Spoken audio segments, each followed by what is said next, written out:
Joining me right now, Fox News contributor Steve Cortes. Steve, we did hear him briefly mention tax reform at the top of that speech. Right. We're closer and closer, but I don't know. This real estate, not ability to deduct real estate taxes, I mean, that's not just going to hurt the high income or the high tax states, I should say, many of which are blue. It's going to hit a lot of red states, too. Sure. Well, assuming we're going to come out with a $10,000 limit, some of it will be deductible, and I certainly hope that they do keep that in the conference. But look, I think the bigger picture here is that we need to ignite economic growth. We can certainly focus on there are going to be winners and losers in any tax bill. I mean, that's clear, right? Yeah, well, the government's picking them. I don't know if I like that. Well, and I don't love it either, and there's things I don't like about the bill. And I've said this to you, I think, before on air. I don't love this bill, but I like this bill.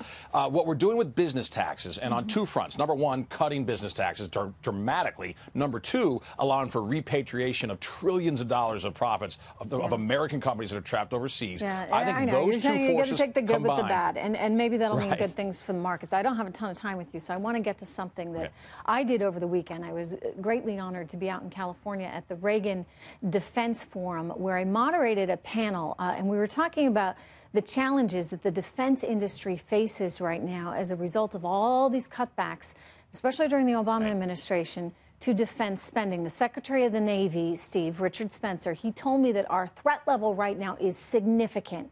It's a big deal what we're facing. I mean, not just ISIS, but of course North Korea, China, Russia, et cetera, and that he needs more resources. Here he is. Watch.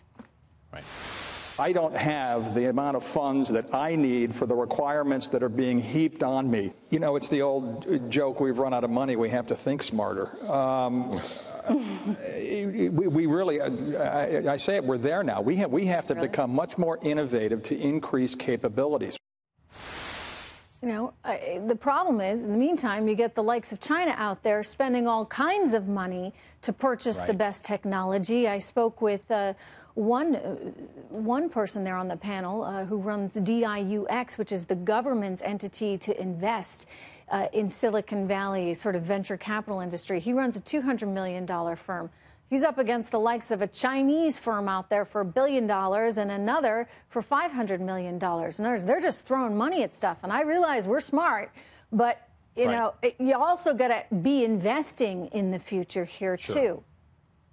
No, and I think, look, the last administration did not invest the resources we needed in the military, and at the same time was incredibly adventurous with the military intervening all over the world. I think we need to do the opposite. We need to now be restrained about intervening. So far, President Trump certainly has been. But we also need to start investing, and I will say that has to get started, not just because it's good policy. I think it's also the ethically and morally right thing to do. We can't put our soldiers, our troops in harm's way without the best technology, the very best of resources, so they can fight and win and survive.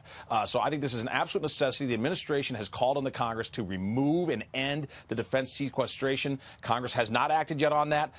I'll give Congress some credit. I'm usually very tough on them. At least they're getting taxes done.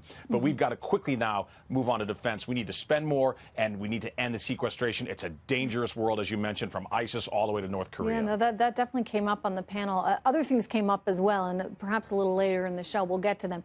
But, Steve, point well taken. Thank you very much. Thanks for having me.